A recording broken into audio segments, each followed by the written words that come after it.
प्रधान जी, सभी गांववासी, माता पिता, बच्चे, सबको प्रणाम करता हूं और बात शुरू करते हैं। आज आपके गांव में एक विषय पर चर्चा हो रही है कि आने वाले समय को लेकर के अगर आज हम चेते नहीं तो भयंकर परिणाम भुगतने होंगे। मैं विश्वास के साथ क्यों कह रहा हूं, क्योंकि मैं जिस जगह से आया हूं उस जगह में और आपके गांव में मैं बहुत सिमिलैरिटी देखता हूं।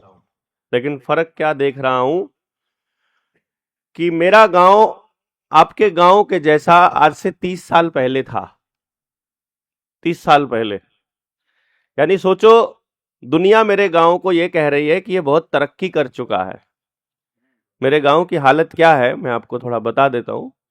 सारी गलियां पक्की हैं, सीमेंट की हैं, कहीं पानी नजर नहीं आता, चप्पे चप्पे पर लाइट है, बड़े बड़े मकान हैं, हर मकान में एसी है, लेकिन किसी भी गांव में, किसी भी घर में पशुधन नहीं है।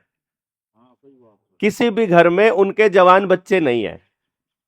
जवान बच्चे या तो पढ़ने के लिए या नौकरी करने के लिए शहर जा चुके हैं। बूढ़ा बुढ़िया गांव में अकेला रहता है, या तैयारी कर रहे हैं बच्चे, वो अकेले रहते हैं। उनको दूध भी कहीं से खरीद के लाना पड़ता है। मेरे गांव में पैकेट का दूध आया हुआ है।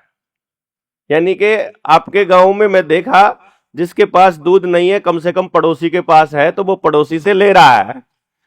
लेकिन हमारे यहां पड़ोसी के पास भी नहीं है, वो भी पैकेट का ही लेके आ रहा है। और एक भी घर ऐसा नहीं है जिसकी आमदनी लाखों में ना हो। ध्यान से समझिएगा, मेरे गांव में आमदनी लाखों में है महीने की, और साथ में एक भी घर ऐसा नहीं है जिसमें सारे के सारे सदस्य स्वस्थ हों। ज्यादातर परिवार के लोग बीमार हैं। मेरे गांव का टोटल कमाई एक साल की 218 करोड़ रुपया है। कितना है? मैंने अभी पीछे 2 महीना पहले, 3 महीना पहले अपने गांव में रिसर्च किया था। गांव में घर घर जाकर के हमारे साथियों ने, वहां से जो हमने आंकड़ा इकट्ठा किया और कैलकुलेशन किया, उसका जोड़ जो बना वो 218 करोड़ बना। और खर्चा होता है मेरे गांव का पूरा 100 करोड़ रुपए के करीब। तो बचत कितनी हो गई गांव की? 118 करोड़ बचत होनी चाहिए, लेकिन 328 करोड़ का लोन है। समझ गए? जितनी बचत होनी चाहिए उससे 3 गुना का लोन ऑलरेडी गांव के ऊपर है। और हर रोज आदमी कभी अपना सोना, कभी अपनी चांदी, कभी अपनी जमीन गिरवी रख के और लोन ले रहा है। लोन पे लोन, लोन पे लोन ले रहा है। गांव से पशु खत्म होते जा रहे हैं, गांव से बच्चे गायब होते जा रहे हैं, या शहरों में हैं या विदेश में जा चुके हैं। और विदेश में जाते जाते, जाने के बाद अब वो अपने गांव के लोगों के पास पैसा तो भेज रहे हैं, लेकिन ना उनके पास गांव है, ना गांव के पास वो है। आपके गांव में मैंने देखा कि सुबह सुबह बच्चे तैयार होकर जा रहे हैं, तो मैं पूछने लगा जिज्ञासावश कि कौन से स्कूल में जाते हैं। उन्होंने बोला अंग्रेजी मीडियम में जाते हैं ज्यादातर लोग, अंग्रेजी मीडियम। तो मैंने बोला घर में कौन कौन है अंग्रेजी में पढ़ाने वाला? तो घर में अंग्रेजी में पढ़ाने वाला टीचर कोई नहीं है। टीचर तो नहीं है ना, वैसे थोड़ी बहुत अंग्रेजी आती होगी। तो अब बच्चा अंग्रेजी में सोच नहीं सकता, तो बच्चा अंग्रेजी में सिलेबस कैसे पूरा कर सकता है? मुझे ये समझ में नहीं आता, क्योंकि मैं यूनिवर्सिटी भी गया हूं, कॉलेज भी गया हूं, मैंने पढ़ाया भी है। मैं सरकारी अध्यापक हुआ करता था, मैंने 8 साल नौकरी करके मैंने नौकरी छोड़ी। तो मैंने देखा कि बच्चों से, कल भी 2 बच्चों से मेरी बात हो रही थी, वो भी अंग्रेजी मीडियम के बच्चे थे। मैंने उनसे पूछा था तुमको अंग्रेजी समझ में आती है? उनको कुछ भी समझ में नहीं आता है। तो तुम कैसे करते हो? बोला हमको तो रटना पड़ता है, याद करना पड़ता है। बस वो रट जाते हैं। ना उनको हिंदी आती, ना उनको आपकी अपनी जो लोकल भाषा है वो समझ में आ रही, मतलब अभी समझ आ रही है, थोड़े दिनों के बाद वो उसे छोड़ देंगे, हिंदी पे आ जाएंगे, हिंदी से फिर थोड़ा थोड़ा बाद में अंग्रेजी पे आ जाएंगे। हमारी शिफ्टिंग हो रही है। और वो शिफ्टिंग क्यों हो रही है? क्योंकि हमको दिखावे पे फोकस करना है, ऐसा हमें बताया गया फिल्मों के माध्यम से, नाटकों के माध्यम से, या फिर मोबाइल के माध्यम से। आज के टाइम पर मोबाइल। दूसरी चीज जो मैंने आपके गांव में देखी अपने टाइम की, पुरानी, जब मैं बचपन में देखता था मेरे गांव में, वो ये है कि आपके जो रास्ते हैं उनके दोनों तरफ अभी भी झाड़ हैं, अभी भी उनके दोनों तरफ घास है। हमारे वहां नहीं है, सब कुछ कंक्रीट का हो गया है।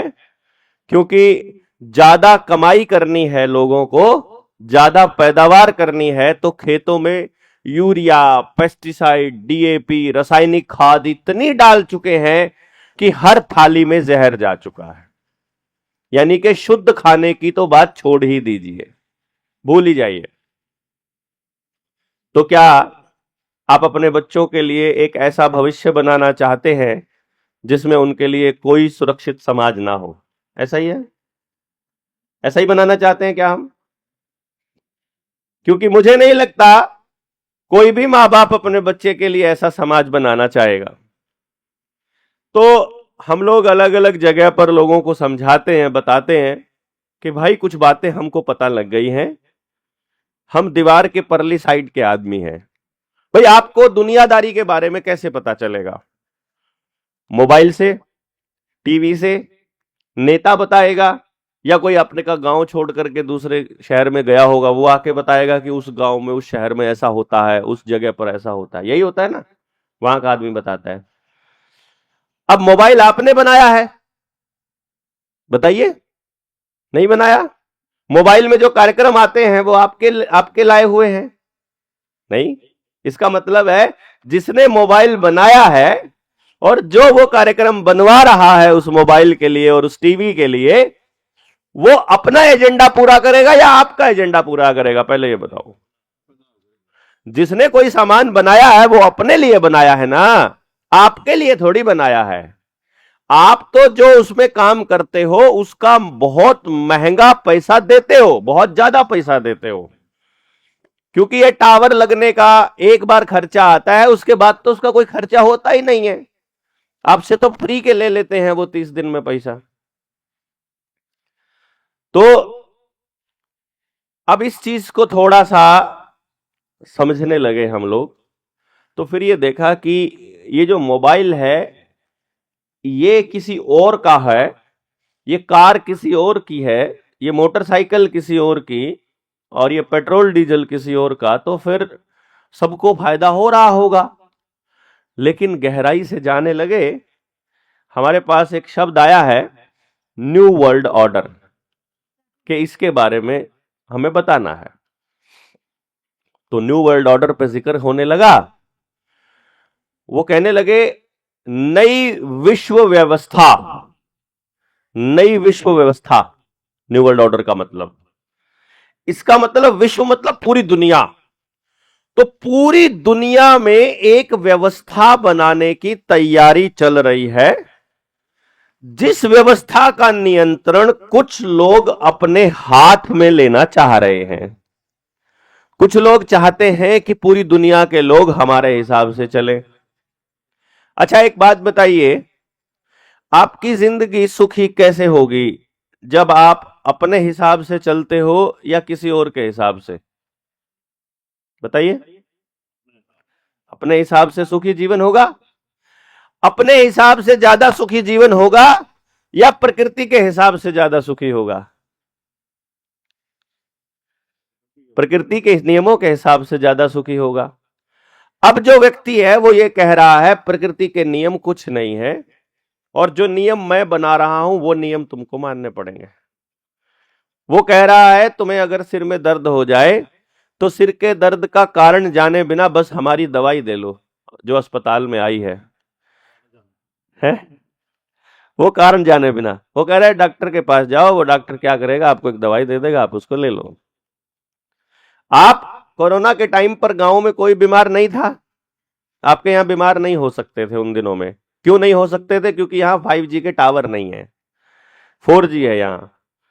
5G जहां है सिर्फ वहां बीमार होते थे। आपके गांव में तो दम घुटने की कोई समस्या नहीं आई होगी, आपके गांव में तो ऐसा कोई दिक्कत नहीं आई थी कोरोना के टाइम पे, नहीं ना? लेकिन उसके बावजूद भी एक आदमी आया, उसने कहा कि तुमको इंजेक्शन लगाने पड़ेंगे, और आपने कहा कि हम तो नहीं लगवाएंगे। फिर उन्होंने कहा अगर तुम नहीं लगवाओगे तो तुमको राशन नहीं देंगे, पेंशन नहीं देंगे, बाहर नहीं जाने देंगे, बस में नहीं जाने देंगे, दुकान नहीं खोलने देंगे, मंडी से सामान नहीं लाने देंगे, बच्चे स्कूल नहीं जा पाएंगे, तुम्हारी स्कूल में हाजिरी नहीं लगेगी, तनख्वाह नहीं मिलेगी, नौकरी पे नहीं जा पाओगे, कोई फॉर्म नहीं भर पाओगे। यही कहा ना उन्होंने ये कहा और आपने मान लिया। ऐसे मान लिया जैसे आप उनके गुलाम हो, जैसे आपका गांव कुछ नहीं है, जैसे आपके गांव की मतलब कोई प्रवृत्ति नहीं, कोई प्रकृति नहीं, जैसे आपके गांव की कोई व्यवस्था नहीं, जैसे आपको परमात्मा पर कोई भरोसा नहीं। आपको पैदा परमात्मा ने किया, जिंदा आज तक परमात्मा ने रखा हुआ है, सांस जो लेते हो वो हवा परमात्मा ने बनाई, धूप जो लेते हो वो परमात्मा ने बनाया, पानी जो लेते हो वो परमात्मा ने बनाया, ये धरती उसने बनाई, प्रकृति ने, परमात्मा ने, ये सब कुछ परमात्मा ने बनाया, आपको भी परमात्मा ने बनाया, लेकिन आप चलोगे किसी और के हिसाब से। देखो कमाल है ना। वो कह रहा है मेरे हिसाब से चलना पड़ेगा। कल रात को बैठे थे, वो बोले कि मजबूरी ही इतनी डाल दी। मैंने कहा मजबूरी आप मानते हो तो मजबूरी है? आपके गांव वाले अगर इकट्ठा होकर के उनको बोलते कि हमारे गांव में कोई बीमार नहीं है और मानव का शरीर किसी केमिकल के लिए नहीं बना है, शरीरों में केमिकल नहीं डालना चाहिए, शरीर इंजेक्शन के लिए नहीं बना है, यदि ये पूरे गांव को पता होता, क्या फिर भी लगवाते इंजेक्शन? नहीं लगवाते ना। आज आपकी हर गली में, लगभग हर घर में, जिस भी बंदे को वैक्सीन लगने के बाद बुखार आया था उसकी हालत चेक करो।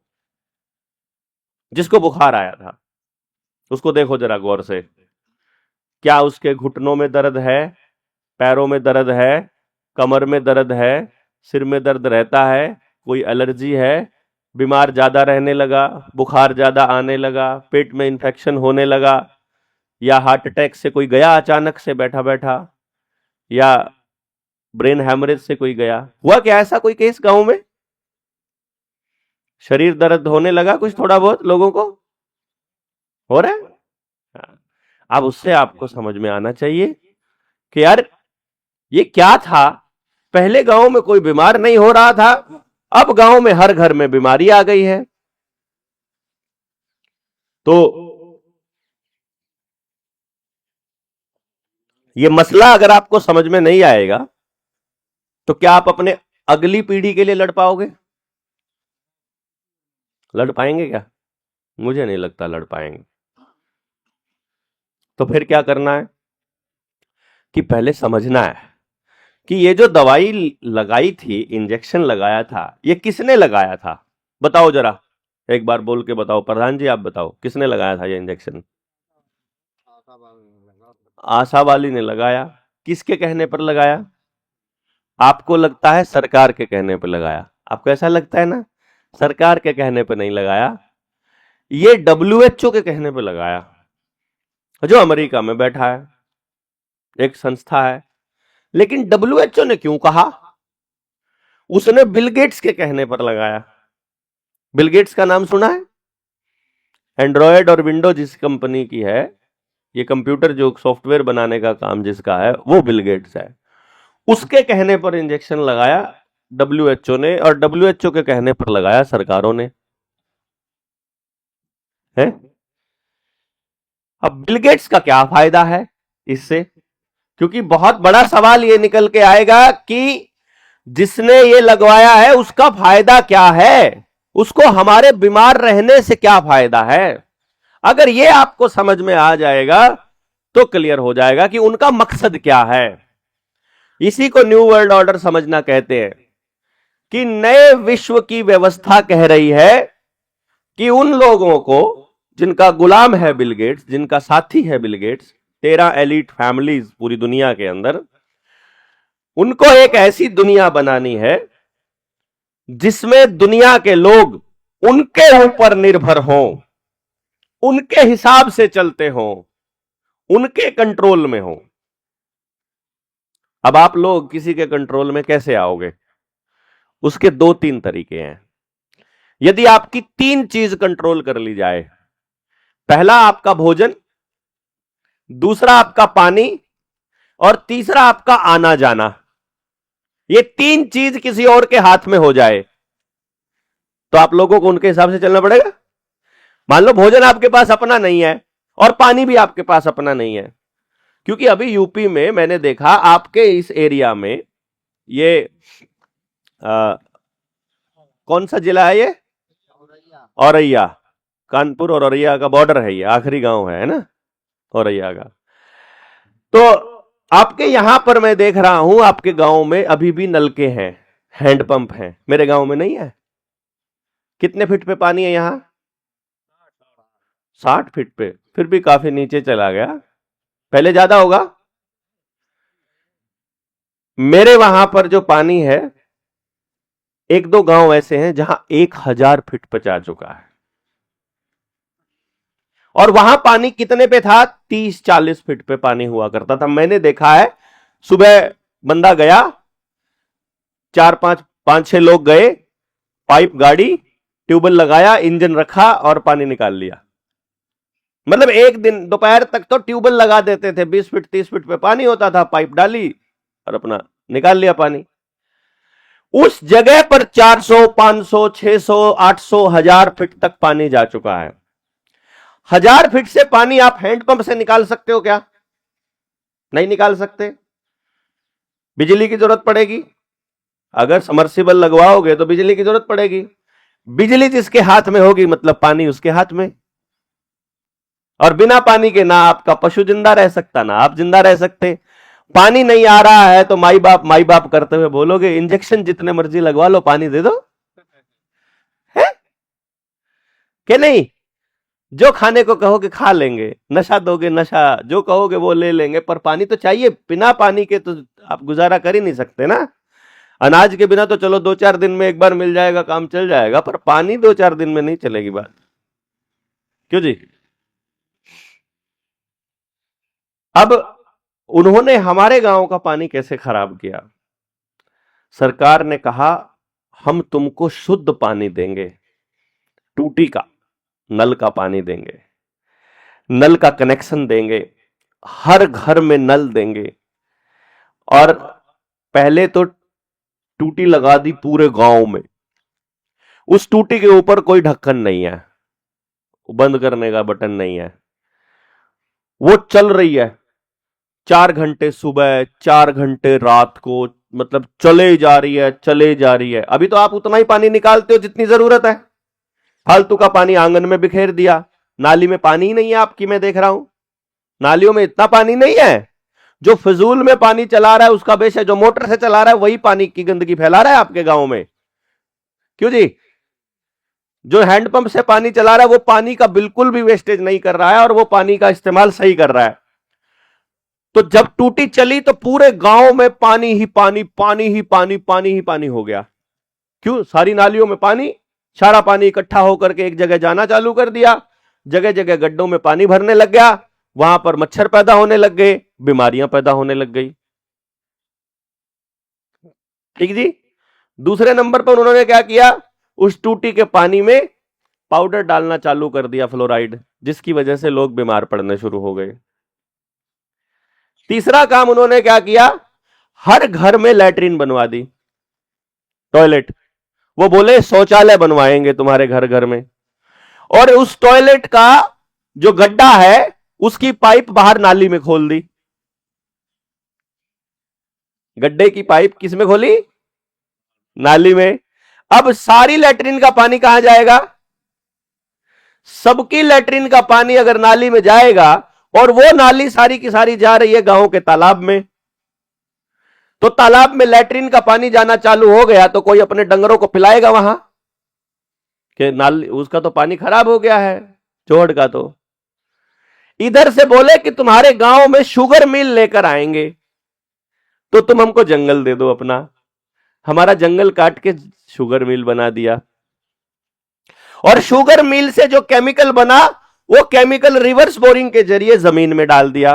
मैं अपने गांव का एक एग्जांपल बता रहा हूं, कहीं इथेनॉल प्लांट लगा है, कहीं पावर प्लांट लगा है, कहीं थर्मल पावर प्लांट लगा है, कहीं न्यूक्लियर पावर प्लांट लगा है। हर जगह कहीं ना कहीं ऐसा हाल हो रहा है। ये मतलब मेरे आसपास के हर 10-20 गांव के बीच में एक काम ऐसा करते हैं वो लोग, पूरा योजनाबद्ध तरीके से। वो ऊपर से जहाज से देखते हैं, ये यहां गांव है, ये यहां है, ये यहां है, इनके बीच में यहां पर एक फैक्ट्री लगा दो, लोगों को लालच दो कि तुमको नौकरी मिलेगी। स्थानीय लोगों को, मेरे गांव में शुगर मिल है, मेरे गांव में शुगर मिल में एक भी बच्चा सुपरवाइजर से ऊपर की पोस्ट पर नहीं है।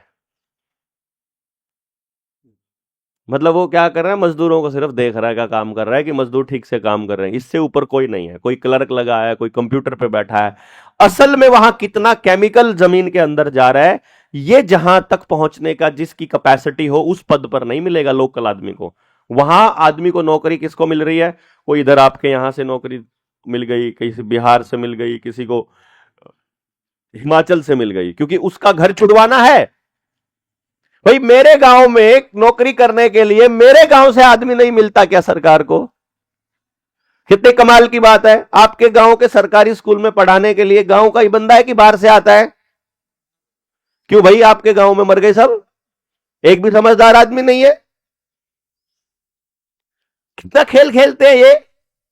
आपके बच्चे को नौकरी करने के लिए दूसरे गांव में जाना पड़ रहा है, और दूसरे गांव के बच्चे को नौकरी करने आपके गांव में आना पड़ रहा है। पागल बना रखा है। वो सुबह उठा के बाइक यहां आएगा, हमारे वाला बाइक उठा के वहां जाएगा। मतलब तेल का पैसा उन्हीं को दे रहा है, बाइक भी उन्हीं के लिए खरीदनी पड़ रही है। गांव के गांव में नौकरी होगी तो उसको जरूरत का है भाई कहीं जाने की। नहीं समझे आप मेरी बात को?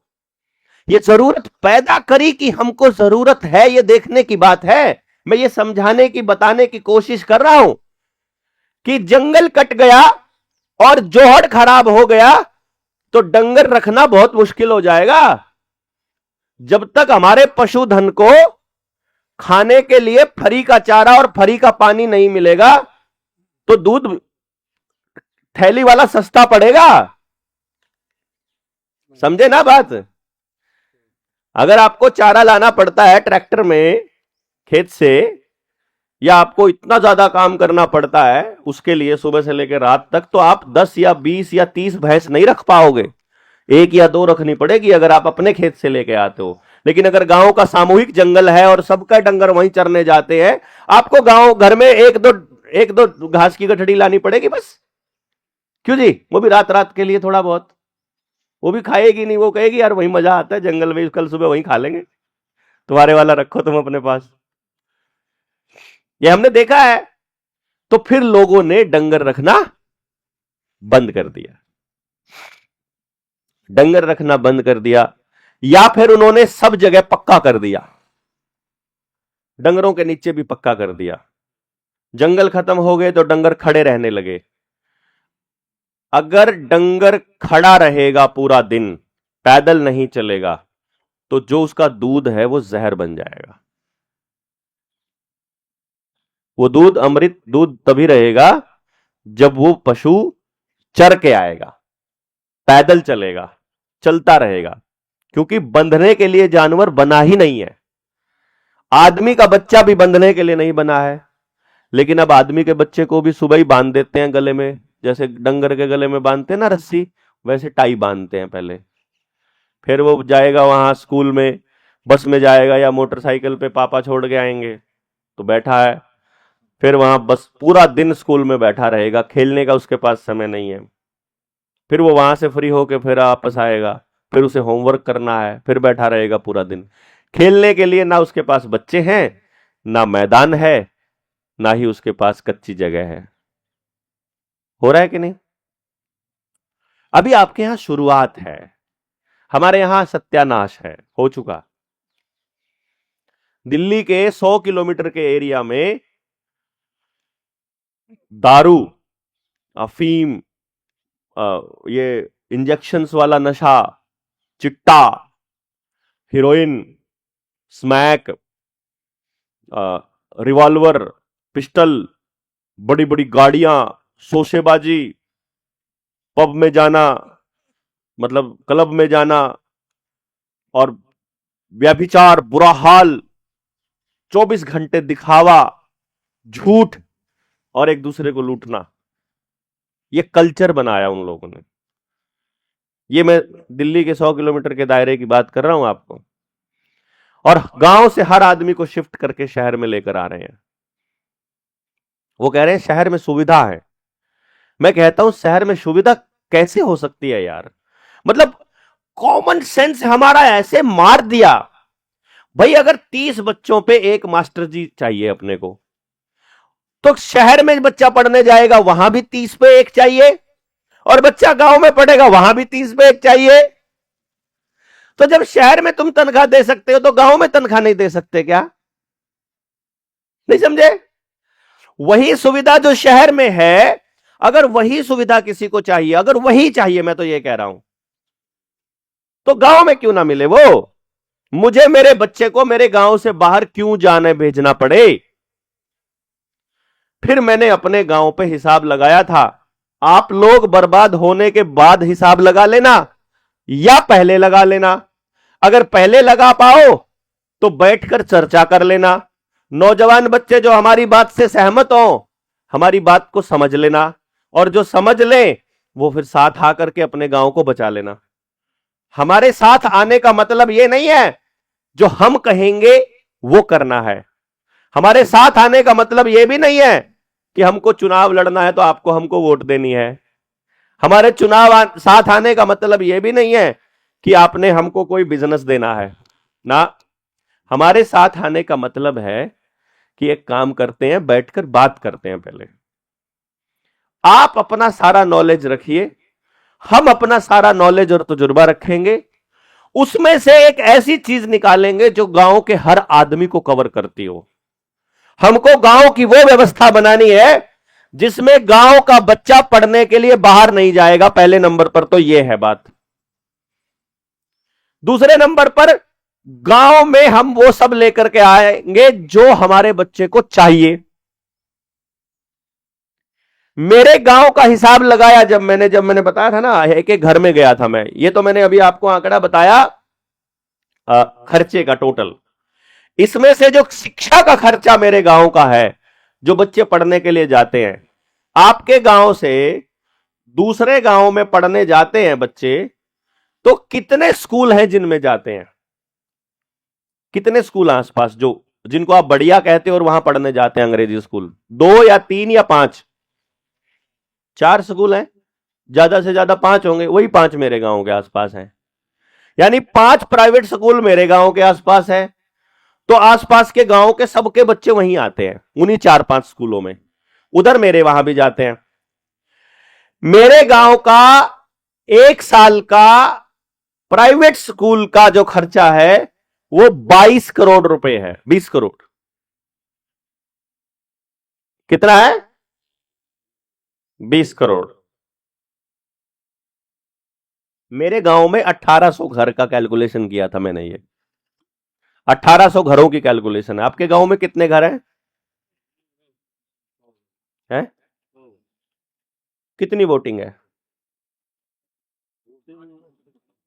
800 की वोटिंग में कम से कम 300 घर होंगे आपके यहाँ। 200 से 300 घर है। हमारे यहाँ 1800 हैं। अब मैं ये कह रहा हूं कि आसपास के स्कूल में, प्राइवेट स्कूल की फीस कितनी है महीने की? खर्चा कितना है? 3-4-5 हजार रुपया तो होगा। कहीं पे 3000 भी होगा, कहीं पे 2000 भी होगा, कहीं पे 5000 भी होगा।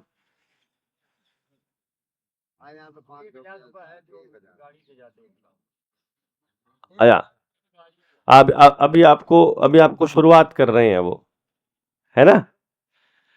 अब हम आपको ये कह रहे हैं कि मेरे गांव का, क्योंकि मैंने आंकड़ा पूरा एक एक घर का कैलकुलेशन किया था, 20 करोड़ रुपया जाता है प्राइवेट स्कूल में। अब मैंने अपने गांव के लोगों को बोला कि भाई एक बात बताओ, तुम्हारे पास दो ऑप्शन है, या तो तुम ये सारा पैसा कमा कमा कर उन स्कूलों की जेब भरते रहो, या दूसरा तरीका एक और है, हम अपने गांव के बेरोजगार बच्चे जो पढ़े लिखे हैं उनको तैयार करेंगे टीचर के तौर पर, और उनको अपने गांव में ही रोजगार भी देंगे, उनको रोजगार मिल जाएगा और हमारे बच्चे पढ़ेंगे वहीं पर। तो फायदा किसमें है जी? पैसा गांव में ही रहे उसमें, या पैसा बाहर जाए उसमें? भाई इसमें तो मेरा तो कोई फायदा नहीं है।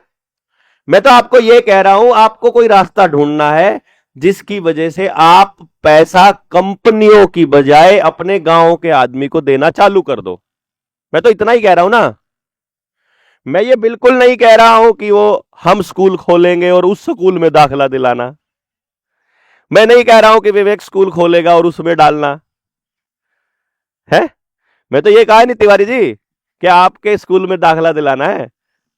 हम तो ये कह रहे हैं कि आपका अपना स्कूल होना चाहिए, और आपका अपना स्कूल ऑलरेडी है गांव के अंदर। वहां पर व्यवस्था आज के टाइम पर कौन कर रहा है? सरकार। सरकार को चलाता कौन है? MLA MP. एमएलए एमपी को चुनाव के समय फंडिंग कौन देता है? कंपनी की आप? कॉरपोरेट। तो वो नेताजी कॉरपोरेट के हिसाब से नियम बनाएगा कि आपके हिसाब से बनाएगा? भाई जो मालिक है, जो पैसा देगा, उसी के हिसाब से चलेगा नेताजी। तो माइनिंग वालों से पैसा लेगा तो माइनिंग वालों के हिसाब से चलेगा, हथियार वालों से लेगा तो हथियार वालों से के हिसाब से चलेगा, नशे वालों से पैसा लेगा तो फिर पुलिस वालों को बोलेगा नशेड़ी कोई नहीं पकड़ना है, नशे का तस्करी करने वाला कोई नहीं पकड़ना है। चोरों से लेगा तो चोरों के लिए काम करेगा। ऐसा ही है ना जी। मतलब यह हुआ कि नेताजी कभी आपके लिए काम करेंगे क्या? भाई मुझे बताओ तो सही। नेताजी बताएंगे जरूर कि आपके लिए काम कर रहे हैं। भाई नेता वो चाहे मुलायम हो, चाहे कांग्रेस हो, चाहे बीजेपी, मुझे नहीं फर्क पड़ता इससे। आप कौन सी पार्टी के हो मुझे नहीं फर्क पड़ता, लेकिन मुझे यह पता है कि सारी पार्टियां एक हैं। जिसकी सरकार बनने को दिखाई देती है वही जो आज बीजेपी में है, पहले मुलायम के साथ था, उससे पहले कांग्रेस के साथ होगा, बाद में फिर आ जाएगा। अभी मतलब जहां मलाई नहीं मिले तो गू खाने कहीं और चले जाएंगे। इनका कोई जात बिरादरी नहीं है, ना इनकी कोई पार्टी है, ना इनका कोई आइडियोलॉजी है, ना इनका कोई विजन है। इनका है, इनको मलाई जहां से खाने को मिल रही है ये वहां जाएंगे। सिंपल सी बात है। तो जब नेता ने आपके लिए काम करना ही नहीं है तो क्या सरकारी अधिकारी आपके लिए कभी काम कर पाएगा? क्योंकि सरकारी अधिकारी को आदेश नेता से ही आएगा। तो नेता और सरकार और अधिकारी आपके लिए काम नहीं करते हैं, ये काम उनके लिए करते हैं जो उनको वहां बिठने में मदद करते हैं। अधिकारी को बैठाने में नेता मदद करता है और नेता को बैठाने में कॉरपोरेट मदद करता है। तो सारा सिस्टम केवल कॉरपोरेट के लिए काम करेगा साहब। आपके लिए कौन करेगा? आपके लिए या तो आप करोगे और या फिर आपके बच्चे करेंगे। आपको कह देंगे कि हम तो बूढ़े हो गए हैं, और बच्चों को कह देंगे कि तुम बाहर जाओ, यहां तरक्की नहीं है, तरक्की बाहर होनी है। तो अब मां बाप अलग कर दिए तो अब आपके लिए भी करने वाला कोई नहीं बचा, गांव के लिए भी करने वाला कोई नहीं बचा। और जो गांव का सरपंच है, प्रधान है, इनके ऊपर सेक्रेटरी का डंडा होता है कि तुमको ऐसे लिखना है, तुमको ऐसे करना है। होता है कि नहीं होता? सरपंचों के ऊपर सरकार के हिसाब से होता है। अगर सरपंच बाई चांस ईमानदार निकल आया तो सेक्रेटरी जीने नहीं देता है। अगर हिस्सा नहीं लेगा तो हिस्सा लेना पड़ेगा, क्योंकि बेईमान आदमी ही उनके हिसाब से काम करेगा। समझ रहे हैं? मतलब ये हो गया कि सीधी सी बात है, आपके गांव का अपवाद हो सकता है कि आपके प्रधान जी खुद ये कार्यक्रम का आयोजन कर रहे हैं अपने गांव को जगाने के लिए, वरना सरपंच हमारा कार्यक्रम नहीं करवाते, प्रधान नहीं करवाते जी। वो तो बोलते हैं ये तो सरकार की खिलाफत कर रहा है। मैं सरकार की खिलाफत कर रहा हूं क्या? मैं सरकार की खिलाफत नहीं कर रहा हूं। मैं क्या कह रहा हूं कि सरकार नाम की कोई चीज नहीं है, सब गठबंधन है, कॉरपोरेट का, अधिकारियों का, नेताओं का, चोरों का, नशाखोरों का, डकैतों का, पूंजीपतियों का। उस गठबंधन को अपने हिसाब से काम करना है। मुझे यह कैसे समझ में आया? टोल टैक्स में किसकी हिस्सेदारी मिलती है? नेताजी की। टोल टैक्स बनाया किसने? कंपनी ने। कौन सी कंपनी ने? जिसने रोड बनाए। रोड बनाने वाली कंपनी किसकी? नेताजी की या नेताजी के बेटे की। जितने भारतमाला के प्रोजेक्ट चले हुए हैं नितिन गडकरी के बेटे के और अडानी का ज्वाइंट वेंचर है। पता चलता अडानी का है, अच्छा अडानी के ही साइलो हैं, अच्छा अडानी का ही तेल है, अडानी के ही पेट्रोल पंप है, अडानी की ही गैस है, अडानी ही सीएनजी के ऊपर कब्जा करने वाला है, अडानी ही आपकी जो घरों में एक सिलेंडर वाली गैस आती है इस पे कब्जा करने वाला है, अडानी ने बिजली पे भी कब्जा कर लिया है, नए मीटर भी अडानी के हैं जो स्मार्ट मीटर लगने जा रहे हैं, अडानी के ही पावर प्लांट हैं। 45,000 एकड़ जमीन अडानी को भुज में दी थी, ₹1 प्रति एकड़ सालाना की लीज पे। 45,000 रुपए में 45,000 एकड़ जमीन। हमको भी दे दो ना 100 साल के लिए। आप लेने जाओ 1 एकड़ भी नहीं मिलता, 45,000 एक साल के लिए भी नहीं मिलता है जी। और उसको 45,000 एकड़। अपने गांव की टोटल जमीन कितनी है? 1,000 एकड़ बस। उस और 1,000 भी नहीं है। हाँ तो उसको 45,000 यानी आपके जैसे 45 गांव से भी ज्यादा की जमीन उसको अकेले को दे दी। फिर मैं अडानी के खेल को समझने लगा कि उसका खेल कैसे चलने लगा कि पैसा उसे कंपनियों से मिला है कि ना, उसको पैसा मिलता है बैंकों से लोन के रूप में। वो पैसा चुकाना पड़ता है हम लोगों को। फिर उस पैसे से वो शेयर मार्केट में उसके शेयर बढ़ते हैं। इसका मतलब अडानी का मालिक कौन हो गया? Share market. शेयर मार्केट जब चाहे जिसको चाहे उस दिन गिरा देगी, जिस दिन चाहे बर्बाद कर देगी। किसी का 1,00,000 करोड़ डुबोना है या किसी का 500 करोड़ वो डुबो देगी। तो मुझे समझ में आया इसका मतलब शेयर मार्केट किसकी है पता करो, कि वो तो वॉल स्ट्रीट से चलती है, न्यूयॉर्क से। वॉल स्ट्रीट कहां से चलता है? बोला लंदन से। लंदन कहां से चलता है? कहते हैं वेटिकन सिटी से। वेटिकन सिटी का मालिक कौन है, चलाता कौन है? बोला जी पॉप। और तेरे की पॉप। पॉप के साथ कौन लोग हैं? 13 families, Rothschild, Rockefeller, JP Morgan, Reynolds, इस टाइप की 13 फैमिलीज। ओह, ये कहां कहां फैली हुई है? ये किस किस कंपनी में है? अच्छा ये तो अडानी वाली कंपनी में भी है, वैनगार्ड, ब्लैक रॉक। अडानी में भी यही है, अंबानी में भी यही है, टाटा में भी यही है, महिंद्रा में भी यही है, विप्रो में भी यही है। अरे भैया कौन सी कंपनी है जो बची हुई है?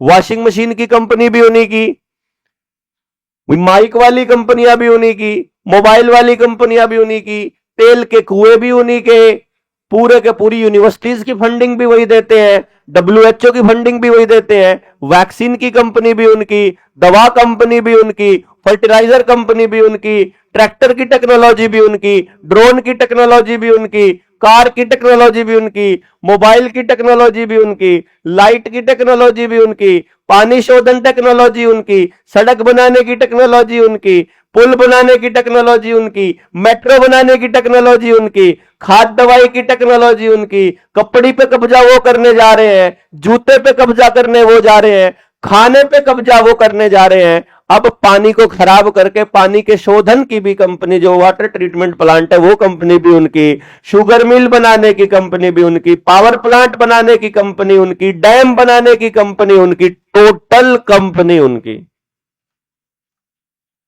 कई कंपनियां, सारी कंपनियों में इन्वेस्टमेंट करके उन्हीं लोगों को मालिक बना के रखे। तब समझ में आया कि ये सब लोग अपनी सारी कमाई इन्हीं कंपनियों को दे रहे हैं, तो एक दिन सारे के सारे कंगाल होना तय है।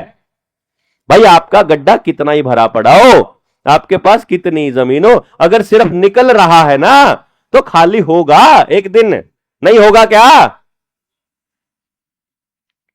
ये होगा। इसलिए खाली होने से पहले इसको वापस भरने का रास्ता बनाना पड़ेगा। और वापस भरने का एक ही रास्ता है कि वो रास्ता निकालो कि हम सब लोग एक दूसरे को उसको भरने में मदद करें। ये कागज के नोट नहीं, बल्कि असली धन पर टारगेट करें। असली धन क्या? परिवार, लोग, पशुधन, मेहनत, सूरज, ऊर्जा, पेड़ पौधे, जंगल। श्रम धन भी होता है ना, मेहनत श्रम धन बोलेंगे, पशु को पशुधन बोलेंगे, धातु को धन बोलते हैं, औलाद को धन बोलते हैं। पुराने टाइम की बात है, जब रिश्ता देखने जाते थे ना, मेरे एरिया में मैंने देखा है, तो जब रिश्ता देखते थे ना, भाई लड़की के लिए कोई लड़का बता कि जी ऐसे ऐसे करके फलाने जगह पर फलाने का एक बेटा है, वो अभी शादी लायक हो रखा है। अच्छा, क्या कुछ धन है अगले के घर में? तो वो धन बताते थे कि जी 20 तो भैंस है, 15 एकड़ जमीन है, इतने लोग हैं। मतलब धन ये बता रहे हैं वो। धन कभी उन्होंने ये नहीं बताया कितना प्लाट ले रखा है, कितनी जमीन बना, कितने कैसा मकान बना रखा है, उसके पास कितना बैंक बैलेंस है, ये नहीं बताया उन्होंने कभी भी। आज बताने लगे। आज हमने धन की डेफिनेशन बदल दी, और जब से ये धन की डेफिनेशन बदली, इस परिभाषा के बदलने के बाद ही सारी बर्बादी चालू हुई। यहीं से परिवार टूटने शुरू हुए, यहीं से अवसाद आना शुरू हुआ, यहीं से बीमारियां आनी चालू हुई। तो मैं ये मान रहा हूं कि यदि हमको बात समझ में नहीं आई, तो भविष्य हमारे लिए भी ऐसा होने वाला है कि हम पूरी तरह से उनके नियंत्रण में होंगे जो लोग अपने नियंत्रण में हमको करना चाह रहे हैं। और इससे बचने का रास्ता यह है कि हम जब अपने गांव को समझा रहे हो, तो हमारे गांव को समझाने के लिए आपके यहां से कोई जाए कि मेरे गांव में आज ये हालत है। जैसे क्या है, जब आपके गांव का आदमी मेरे गांव में जाएगा तो वो देखेगा कि जिसको दुनिया सुख कह रही है, जिसको दुनिया वैभव कह रही है, जिसको अमीरी कह रही है, वो असल गरीबी है। जब परिवार में कोई आदमी नहीं है, सारे बीमार पड़े हैं, घर में बंदा अकेला है, डिप्रेशन में दिमाग है, मन में शांति है नहीं, गांव में किसी से बात नहीं करता, गांव में मुकदमे ही मुकदमे चले हुए हैं, रोज थाने कोर्ट कचहरी के चक्कर हैं, इसको जिंदगी कहते हैं क्या? नहीं समझे जी? मुझे तो नहीं लगता है कि इसको जिंदगी कहते हैं। है?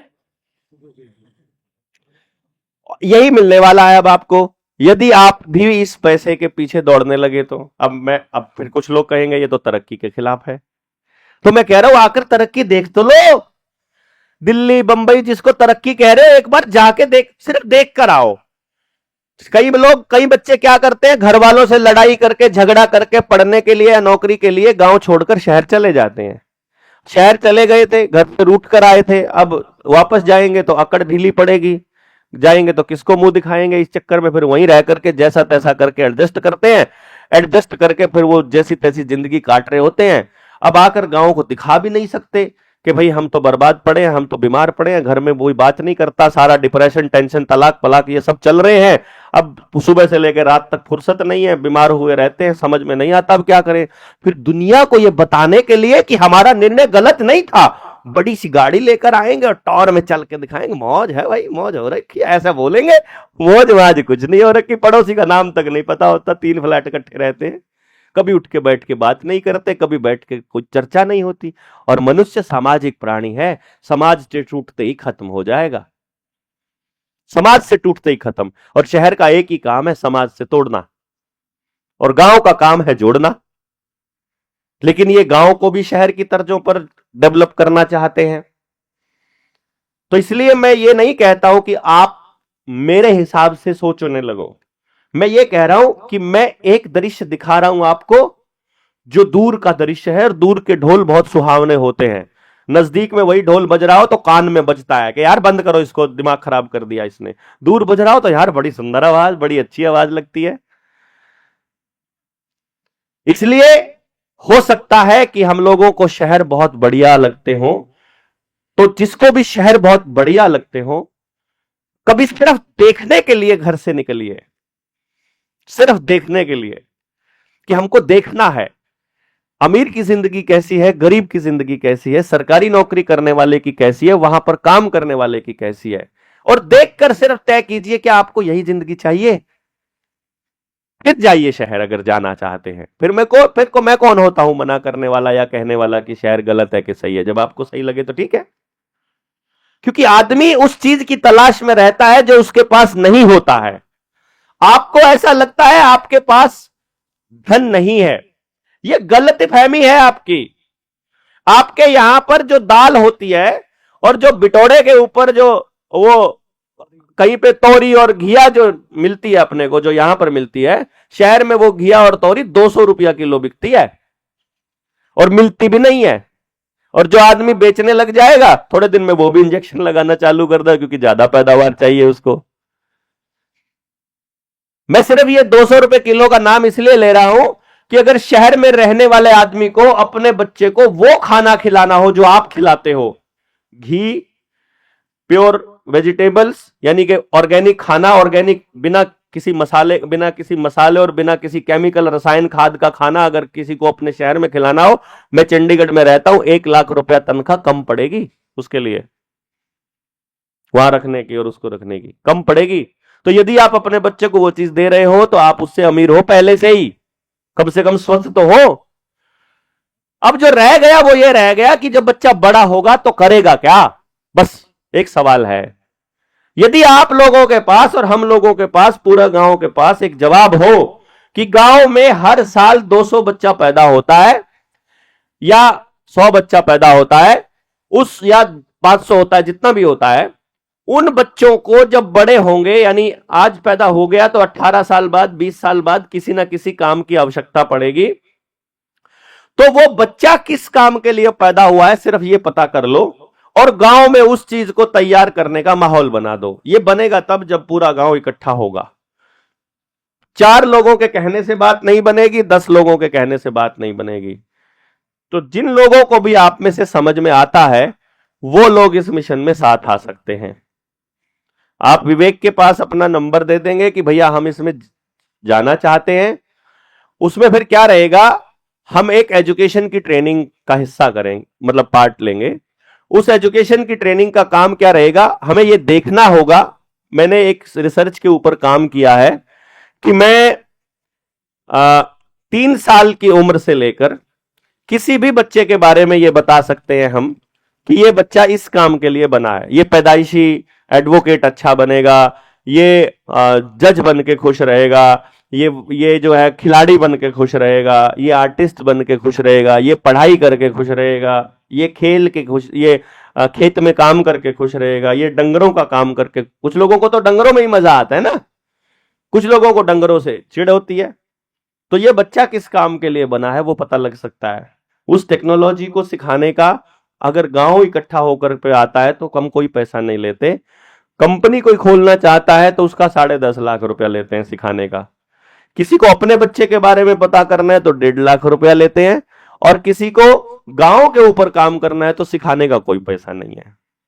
मेरा टारगेट क्या है कि आपका गांव इस दिशा में सोचना चालू करे कि हम अपने गांव के बच्चों के लिए, हर बच्चे के लिए रोजगार वाला व्यवस्था किस तरह से बना सकते हैं।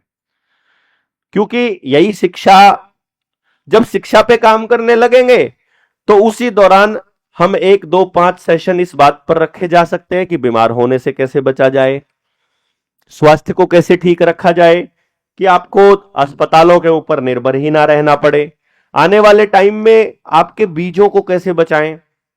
मेरे गांव की यदि मैं बात कहूं तो हमारे पास देसी बीज नहीं बचे हैं। देसी बीज बिल्कुल नहीं बचे हैं, सब खत्म होने की कगार पर है। और बचाने का एकमात्र रास्ता यह है कि जिसको समझ में आ जाए कि बीज बचाने हैं, वो अगर आगे आए। आपके यहां बचे होंगे अभी देसी बीज? आपके यहां भी नहीं बचे? बाजार से आता है अभी भी बीज? फिर तो हो लिया काम। और डंगरों का? डंगर भी आप टीका रखवाते हो या फिर है झोटा खागड़ बैल? वो भी नहीं है। आदमी का? वो बाजार से आ रहा है कि वो है? क्योंकि हमारे वहां आदमी का भी नहीं बचा है। 2023 का आंकड़ा है, करनाल जिले से मैं हूं, मेरा जो पैतृक गांव है करनाल जिले में पड़ता है। करनाल में 2023 में 1,38,000 बच्चा आईवीएफ से पैदा हुआ एक साल में।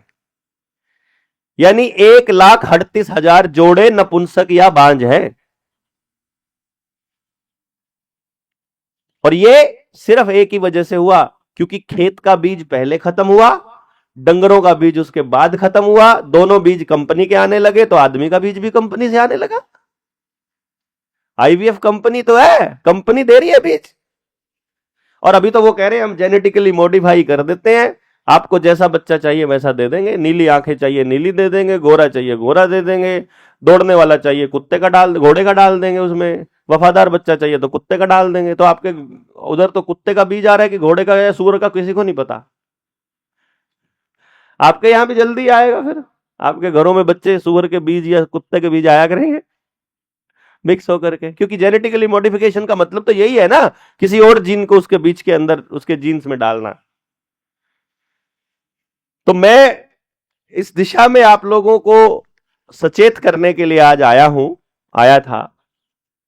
हमने जो चर्चाएं की हैं, ये चर्चाएं इतनी महत्वपूर्ण है कि हर व्यक्ति को इस पे सोचना पड़ेगा। आप में से जिन जिन को बात समझ में आती है, हम लोग अगले महीने 24 तारीख से, 24 नवंबर से और 1 दिसंबर तक वर्धा में, जहां राजीव दीक्षित जी की कर्मस्थली है, वहां हम लोग एक ट्रेनिंग रख रहे हैं 500 लोगों की, जो अपने अपने गांव को बचाने की दिशा में काम करेंगे, अपने अपने गांव को बचाने की दिशा में। तो पहले वो मेरे गांव को बचाने में थोड़ी हेल्प करेंगे, इसलिए कि ट्रेनिंग करनी है आपकी, तो फिर आपके गांव में बाकी के साथी या जिसकी भी आपको जरूरत पड़ेगी, तो आप में से मैं ट्रेनिंग का पार्ट आपको दे दूंगा कि उस 500 वाली ट्रेनिंग में आने के लिए आपको किन किन चीजों का पता होना चाहिए। उसके बाद आप में से जो भी नौजवान गांव में दिखाई देते हैं, उस ट्रेनिंग के लिए आप भेज सकते हैं। आप जितने भी साथी यहाँ आए हैं और जो गांव में सुन रहे हैं, जहां पूरे गांव में, क्योंकि माइक लगा है, सब चौराहे पर लगा है, तो सबके घर में बात जा रही है, ये बहुत अच्छी बात है। जिसको भी ये लगता हो कि आपको अपने बच्चों को बचाने की दिशा में काम करना है, आगे आना होगा, क्योंकि सरकार, वकील, जज, एसडीएम, तहसीलदार, मास्टर जी, व्यापारी, नेता या उद्योगपति आपको बचाने नहीं आएगा। गांव आपका है, बच्चे आपके हैं, बर्बादी आपकी है, बचाना भी आपको ही पड़ेगा। बाहर से कोई हम जैसा आदमी आके ठेकेदार बनेगा तो उसको भी पैसा चाहिएगा। हम ठेकेदार नहीं बन सकते, हम केवल समझने में मदद कर सकते हैं कि कुछ तजुर्बा दुनिया घूमने का हमको मिला है, वो तजुर्बा हम शेयर कर सकते हैं कि हमको इन बातों का पता चला है। जो गांव के बुजुर्गों के पास पहले से ही नॉलेज है, समझ है, तजुर्बा है, वो तजुर्बा और नौजवानों का जोश मिलकर गांव को बचा सकता है। कि बाहर का तजुर्बा, गांव का तजुर्बा, पुरखों का तजुर्बा और नौजवानों का जोश और भविष्य की जरूरत, ये मिलकर के एक ऐसी व्यवस्था बनाए जिसमें हम लोग किसी के ऊपर निर्भर ना रहें। अगली बार कोई हमको ये ना कह सके कि तुम टिकट नहीं मिलेगी, तनख्वाह नहीं मिलेगी अगर वैक्सीन नहीं लगवाई, तो अगली बार हम कह सकेंगे तुम अपनी वैक्सीन और अपनी तनख्वाह ले जाओ, तुम्हारे को जरूरत नहीं है, मेरे गांव के पास मेरा पानी भी है, बीज भी है, अनाज भी है, खाने को भी है, पीने को भी है, काम भी है और जमीन भी है, ऐसी तैसी कराओ तुम और तुम्हारी व्यवस्था। मेरा गांव अपने आप में आजाद है। आजादी की ये लड़ाई है, इसी आजादी की लड़ाई को आप आगे बढ़ाएंगे, इसी उम्मीद में मैं आप सबके साथ की कामना के साथ ये बात समाप्त करता हूं। आप सब लोगों का यहाँ पधारने पर बहुत बहुत धन्यवाद। जय हिंद, जय भारत।